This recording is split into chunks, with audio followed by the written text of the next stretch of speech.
existe alguma coisa de segredo do qual não pode ser revelado. Isto é fantasia. Tudo pode ser explicado com palavras adequadas.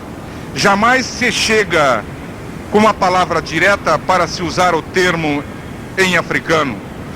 Mas se explica ao leigo, na sua prática, na sua feitura, na sua iniciação, pois para isso existe desde uma lavagem com um aribibó, desde uma lavagem que pode-se dizer à base de ervas, pura e simplesmente uma maci, e o aribibó contendo o sangue que não é direto, justamente para dar a facilidade do iniciante poder penetrar aos poucos, aprender, saber o que significa a sua nação. O que ocorre é que muitos passa-fome, ou muitos mortos de fome, ou muitos cambineiros fazem uma coisa no qual eu sempre grito em sentido positivo de que as autoridades que controlam devem ter um dia uma lei espiritual que possa deter eles. É justamente fazer e dizer: estás pronto para executar. E ele, na sua ignorância, não pergunta para não ser indiscreto. Para praticar o quê? E ele responde: o que eu estou fazendo. Mas o que é que o senhor está fazendo? Eu estou fazendo uma nação. Eu devo fazer a mesma coisa. É a mesma coisa. Aí ele sai a fazer. Pegar uma faca, cortar, mas não saber nem sequer a divisão de uma ponta de obé, nem sequer o posicionamento de uma entrega de obé. É isto é que leva à derrota de muitos, é que dizem: minha nação, ou seja, a sua nação, foi para mim uma derrota.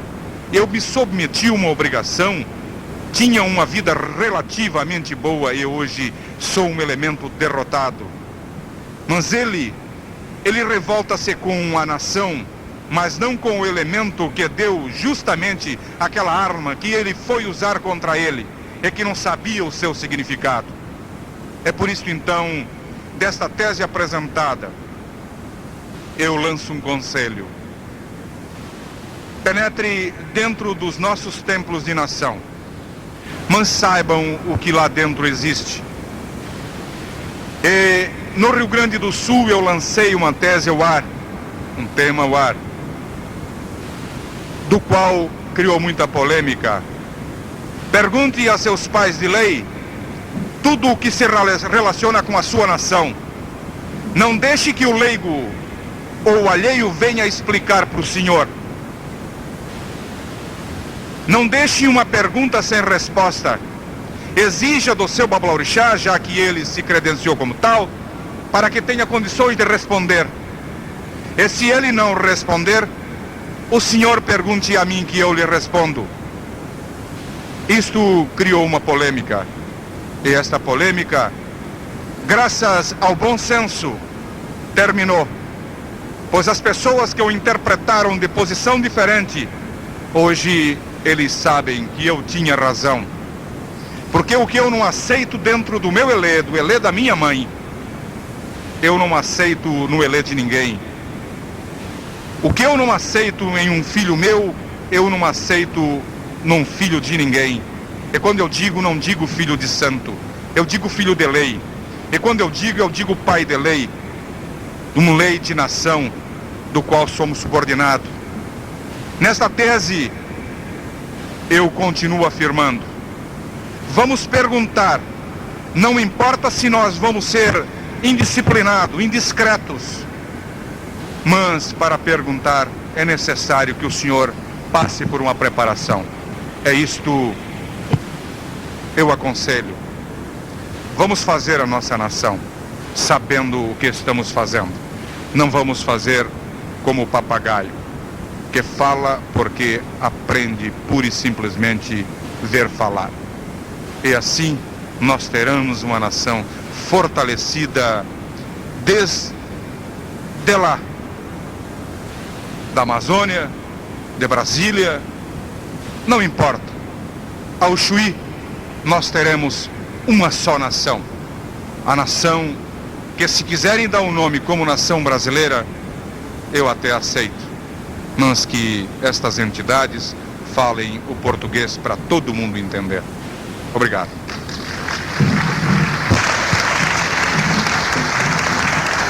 Camargo fazendo as últimas considerações sobre a tese apresentada. Meus irmãos, como os senhores viram, assistiram à explanação que o nosso irmão Oswaldo fez, é preciso nós sabermos perguntar. E na nossa linha de Umbanda, precisamos também saber pedir, saber chegar até um templo, saber desprender-se das coisas que estão perturbando para que a entidade consiga maior alcance, maior profundidade para poder o ajudar. Aí é o que eu entendo na tese, que é a preparação não só dos médiums, mas também da assistência. Eu acho muito importante, sempre nos batemos nesse sentido, que quem vai a um centro, seja ele qual for, sempre leva para o seu lar aquilo que realmente foi buscar. Se ele foi com confusão, ele leva a confusão. Se ele foi para buscar o esclarecimento, ele leva o esclarecimento. Obrigado. Em aprovação, a tese apresentada pela Confederação Espiritualista Umbandista de Cultos Brasileiros, através do seu autor, Belso Matheus Nogueira. Aprovado. Passaria agora a palavra ao professor Martinho, para que apresente ainda considerações de outras teses apresentadas sobre moral e ética religiosa, dança, música e cânticos, aspectos doutrinários e filosóficos da Confederação Espiritualista Umbandista dos Cultos Afro-Brasileiros, apresentada pelo irmão conselheiro Antônio Ferreira Camelo.